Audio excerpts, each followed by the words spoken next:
The wind whispered through Zion's hair, the Lamborghini Aventador's powerful engine composing a symphony that faded into the background as he pulled into the driveway of his childhood home. Palm trees swayed gently in the breeze, casting dappled shadows on the sun-drenched facade. Stepping out of the car, he took a deep breath, the scent of jasmine and freshly cut grass replacing the metallic tang of exhaust fumes. Inside, the house was a haven of cool tranquility. Sunlight streamed through the large picture windows, illuminating the plush couches and antique Persian rugs. His mother, Zara, sat in the garden, a steaming cup of tea in her hand. Her eyes, the same shade of warm brown as his, crinkled at the corners as she smiled up at him. "Zion," she said, her voice as melodic as the wind chimes tinkling in the breeze. "It's so good to see you." He knelt and kissed her forehead, the gesture as familiar as the scent of her jasmine perfume. "Wa alaykum assalam, Mama," he replied, using the traditional Arabic greeting. "I'm sorry I haven't been around much lately." "I know, son," she said, her eyes filled with understanding. "But you're busy, building your empire." Zion chuckled, his voice somewhat ironic. "Empire is a bit strong, wouldn't you say?" Zahara sipped her tea. "Perhaps. But you have achieved so much, Zion. More than most people ever could dream of."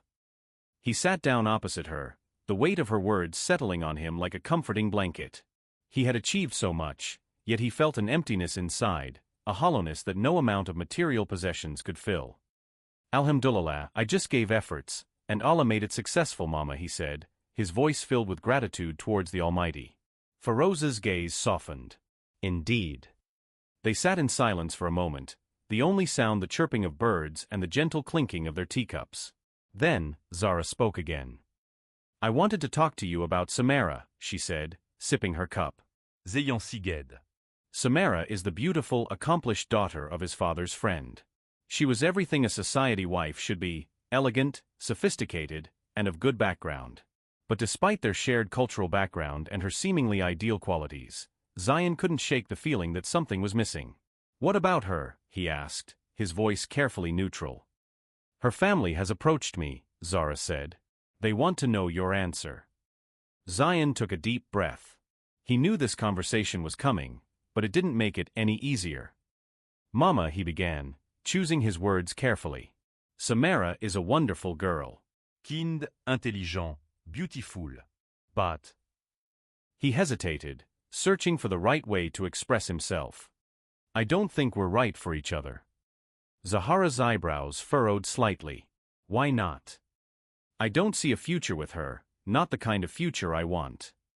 Zahara studied him for a moment, her silence heavy with unspoken questions.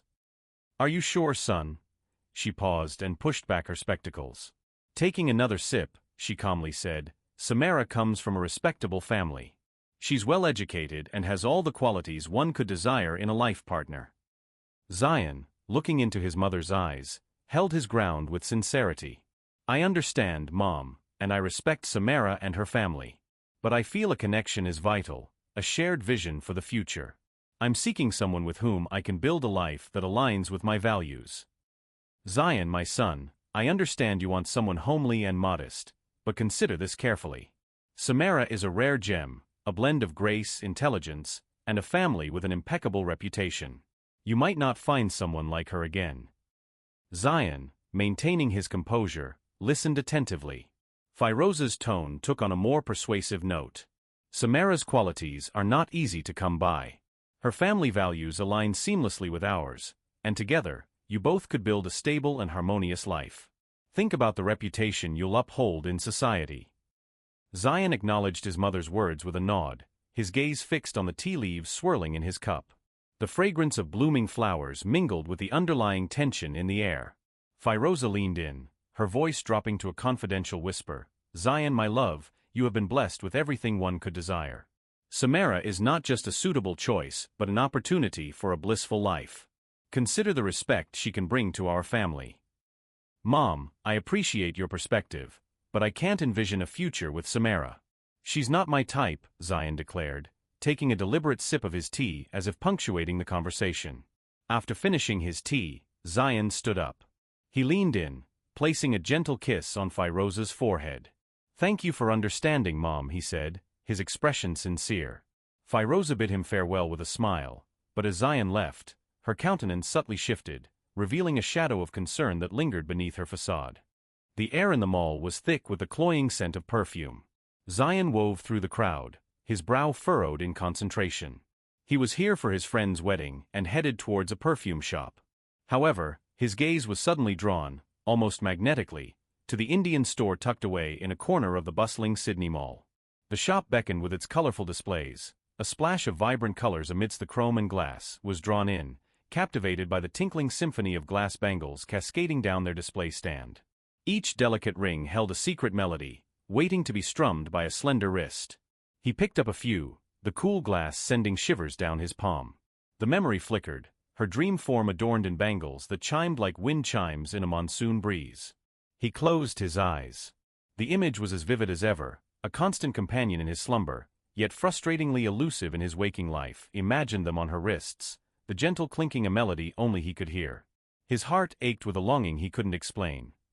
Zion approached the nearby salesman, his gaze fixed on the delicate glass bangles. "Pack them," he instructed, the urgency evident in his voice.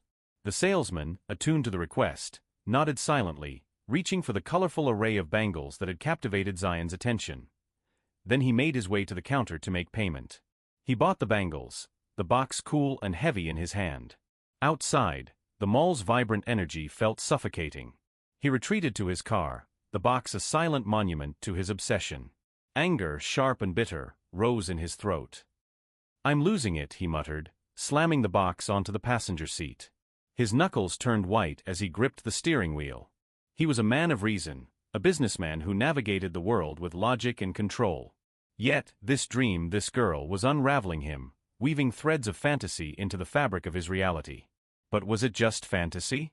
He closed his eyes, the bangle's soft clinking echoing in his mind. The memory wasn't just visual, it was a tapestry of emotions. The way her laughter made his heart soar, the warmth of her hand in his. He ran his hand through his hair. Was she real? Was she out there, somewhere, searching for him too? Or was he chasing a phantom, a figment of his lonely heart?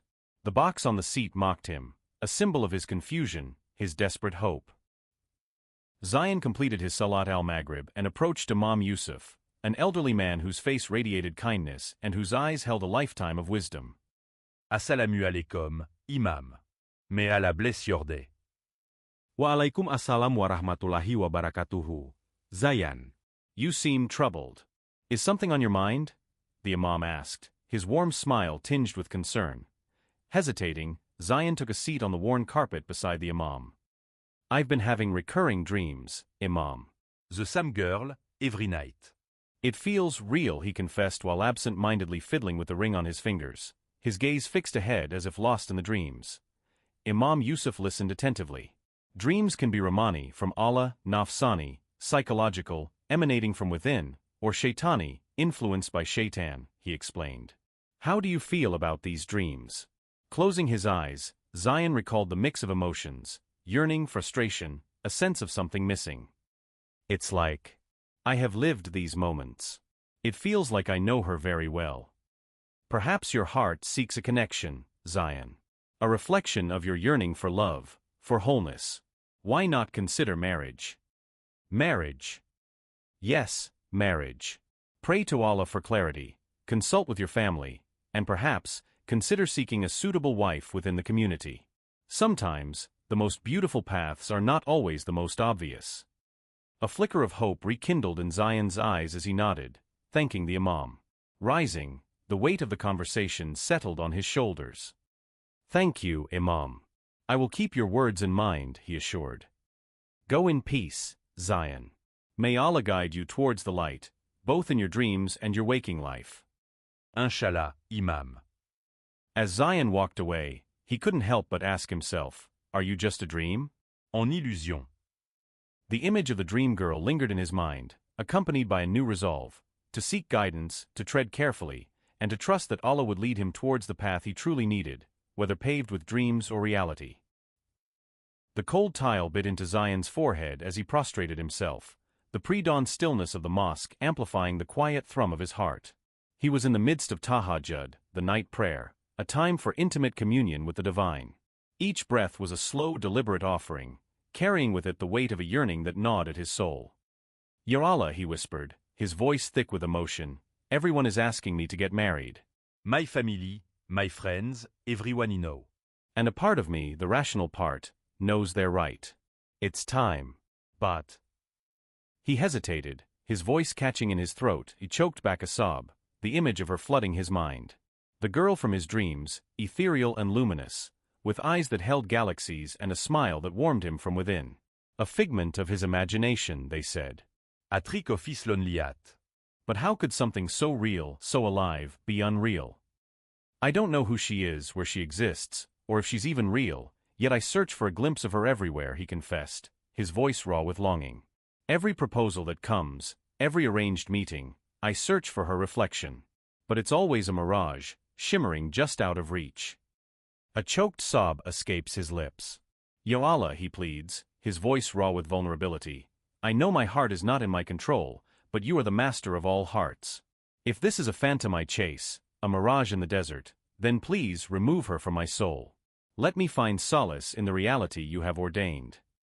But then, a different plea emerges, fueled by a flicker of hope. "But if Ya Kareem, if she is real, if this yearning is a seed you have planted in my heart, then I beg of you, make her a part of my life. Guide me towards her, bring our paths together, for you have the power to weave destinies beyond our wildest dreams." Silence descends once more, heavy with the weight of his dua. Zion remained in prostration. I leave my that ignorant, Ya Allah. "Lead me to where I am meant to be, whether it be solitude or the embrace of a love I can only dream of." As he rose from his prostration, the first rays of dawn peeked through the window, casting long shadows that danced across the mosque floor. After completing his salah, Zion felt different, lighter somehow. The path ahead was uncertain, but he was no longer alone. He had entrusted his desires, his dreams, to the one who knew them best. And in that quiet dawn, with a heart both aching and hopeful, Zion awaited his answer. The sterile hum of air conditioning filled the plush hotel conference room, a stark contrast to the vibrant cityscape visible through the expansive windows. Zion, having just secured a lucrative deal, leaned back in his chair, a satisfied sigh escaping his lips. The weight of negotiations lifted, and he allowed himself a moment of quiet contemplation, savoring the success. Suddenly, a warm greeting shattered the stillness. "Assalamu alaikum," a voice boomed, jolting Zion from his reverie. "Aren't you brother Zion?" Zion lifted his gaze, removing his goggles, and responded warmly, "Walaikum assalam." He squinted slightly, trying to place the face before him. "I apologize, but I can't seem to recall where we've met." The man chuckled, his eyes gleaming with understanding. "Ah, it's understandable. We've only crossed paths once, during your wedding to be precise. I can hardly blame you for forgetting a fleeting encounter. But how could I ever forget someone as influential as you?" Zion's brow furrowed, a shadow of confusion passing over his features. "My wedding," he murmured, more to himself than anyone else. Unperturbed, Abbas continued, his voice tinged with nostalgia, "Yes, indeed. After attending your wedding, I moved to Australia for my studies. Time flew by, and I never got the chance to visit Bangladesh and reconnect." Are you residing here now? "And is Muntaha Appa with you? Please convey my salam to her. Tell her that Maliha truly yearns for her companionship." Zion blinked, a sense of bewilderment settling in. "I think there's been a misunderstanding," he said slowly, choosing his words with care. "I am not married, and I don't know anyone named Muntaha." Abbas stared at him, a mixture of disbelief and amusement dancing in his eyes. "Brother Zion, are you jesting with me?" he chuckled, thinking it a playful tease. "No, I'm serious," Zion replied earnestly, his expression sincere. "You must have mistaken me for someone else." I am not marié, nor do I know a Muntaha. "Why are you playing such a cruel joke, brother Zion?" Abbas asked, his voice tinged with concern. "Look here, mister," Zion retorted, his tone hardening. "I'm telling you clearly that I don't know you, nor do I know anyone named Muntaha." And I assure you, I am not marié. His words cut through the air, sharp and unsettling, a strange unease tightening Zion's throat. "Could it be that you and Muntaha have gotten a divorce?" Abbas ventured cautiously, his eyes searching Zion's face. What kind of joke is this? "If this is some prank, You should know that I can take legal action for wasting my time, Zayan snapped back, his patience wearing thin. Zayan's stern demeanor caused Abbas to sober up instantly. The surrounding onlookers, too, cast curious glances their way, sensing the gravity of the situation. Brother Zayan, if you don't wish to speak to me, just say so, and I'll leave. But please, for the sake of Allah, don't tell such a massive lie. I attended your wedding myself. I even have pictures from that day, Abbas said earnestly, his voice tinged with a mix of confusion and concern. Without waiting for a response, Abbas swiftly pulled out his phone, navigated to his gallery, and opened a photo taken 4 years ago. He turned the screen toward Zayan, displaying an image that caused Zayan's eyes to widen in astonishment. It was undeniably him, dressed in a wedding sherwani, surrounded by numerous men, looking visibly elated. The Qazi was seated beside him, overseeing the signing of the marriage contract. Will you still claim that you're not married? Or that you don't know Muntaha? Abbas asked softly, his voice filled with genuine regret. This is your wedding day. The evidence is right here. Zayan stared at the image, his mind racing, grappling with the shocking revelation. The wect of Abbas's Wardonyevi in the air. 6 years ago, you got married to Muntaha Islam. I don't know why you're denying it, Abbas continued. But Zayan's mind was stuck on the name, Muntaha Islam, which tasted quite unfamiliar on his tongue. However, deep inside, a voice echoed in his mind, Moon. Zayan whispered, Moon, and his heart skipped a beat.